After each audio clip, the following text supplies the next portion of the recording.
Hello दोस्तों, आज हम कुछ और नहीं बल्कि हमारे अपने झारसुगड़ा जंक्शन के बारे में बात करेंगे।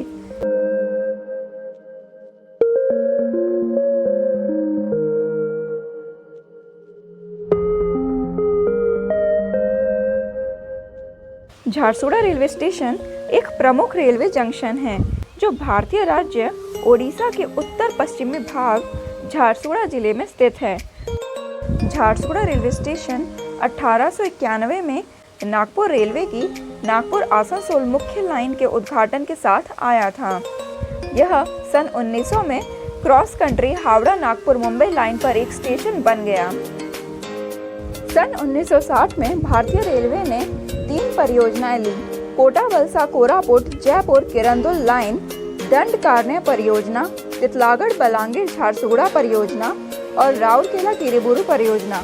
एक साथ ली गई तीनों परियोजनाएं लोकप्रिय रूप से डीबीके प्रोजेक्ट या दंडकारण्य बोलांगीर किरीबुरू परियोजना के रूप में जानी जाती है।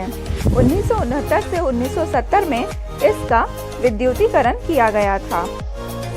झारसुगड़ा इव नदी घाटी के पास स्थित है। यह इव वैली कोलफील्ड और एक बढ़ते औद्योगिक क्षेत्र में स्थित है।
संबलपुर के इतिहास से ये पता चलता है कि झारसुगड़ा को सुदूर अतीत में झारगुड़ा के रूप में जाना जाता था।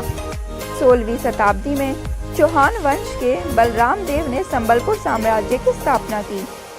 इस वंश के 7वें राजा छत्र साई देव के शासनकाल 1656 से 1668 के दौरान झारगुड़ा एक छोटी सी बस्ती थी जो घने जंगल से घिरी हुई थी, जिसमें एक आदमखोर बाघ था जो इस क्षेत्र के लोगों को परेशान करता था।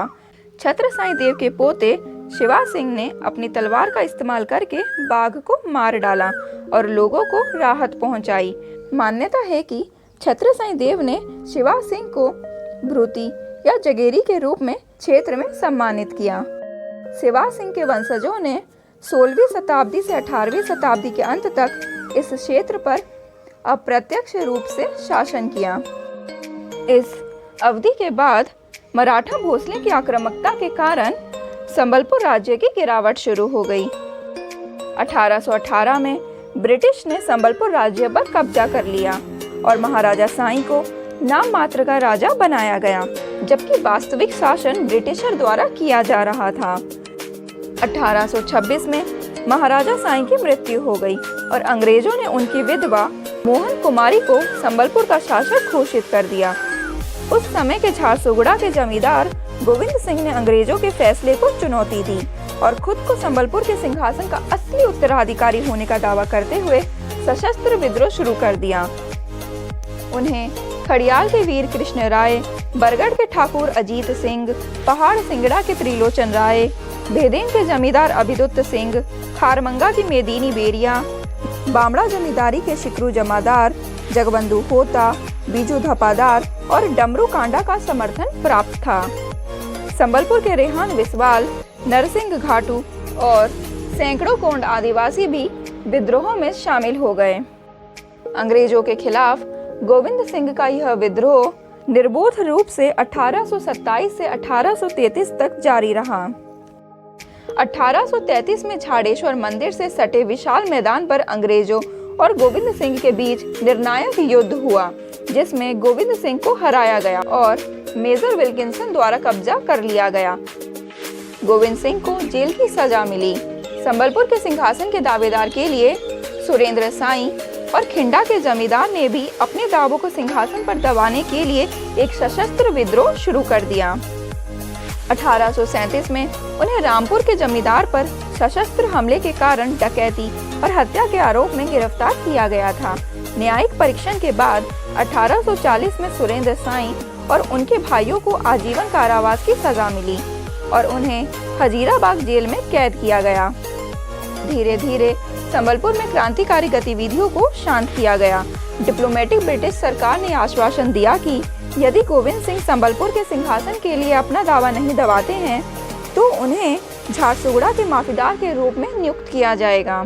अंततः गोविंद सिंह जो जेल में बंद थे और कई क्रांतिकारी साथियों को खो चुके थे, संबलपुर के सिंहासन के लिए अपने दावों को हटाने के लिए सहमत हुए। उन्हें जेल से रिहा कर दिया गया और झारसुगुड़ा के माफीदार के रूप में नियुक्त किया गया।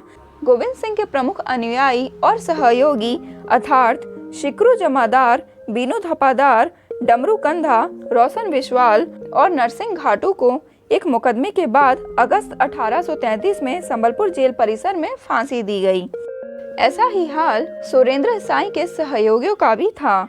उन्होंने क्रांति के दूसरे चरण 1857 से 1863 में उनका साथ दिया था। करुणाकर नायक, कोलाबीरा के जमींदार और सिंह बाघा के गणेश उपाध्याय को संबलपुर में फांसी दी गई। पत्रपाली के गाउंटिया बलभद्र दास बिट्रिया ने कुदुपाली युद्ध में शहादत प्राप्त की और लाजकुरा के गाउंटिया मीतू कुमार ने भी शहादत हासिल की। कोलाबीरा जमींदार के भाई खाजा नायक और कई विद्रोहियों के साथ उनके भतीजे कानी नायक को भी उम्र कैद की सजा मिली। डलकी की गोंड सरकार, गोपाल धुरवा और कुमुदपाली के ठाकुर भैंसा भी कैद थे। 1884 तक सुरेंद्र साई और उनके साथियों को या तो मार दिया गया था या उन्हें कैद कर लिया गया था और संबलपुर में सशस्त्र विद्रोह धीरे धीरे थम गया था और अंग्रेजों के खिलाफ अब कोई नहीं था। 1884 के दौरान बंगाल नागपुर रेलवे BNR को कोलकाता और नागपुर के बीच कमीशन किया गया और झारसुगुड़ा में एक रेलवे स्टेशन की स्थापना की गई। 1895 में झारसुगुड़ा में एक डाकघर और एक पुलिस स्टेशन स्थापित किया गया। 1905 में झारसुगुड़ा को मध्य प्रांत से लाया गया और इसे ओडिशा में शामिल किया गया।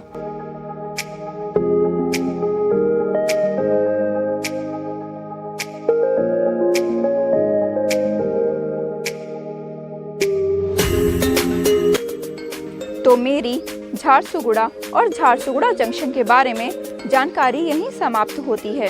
अगर आपको मेरा ये वीडियो बहुत पसंद आया हो तो मेरे चैनल को सब्सक्राइब करें और इस वीडियो को लाइक एंड शेयर ज़रूर करें।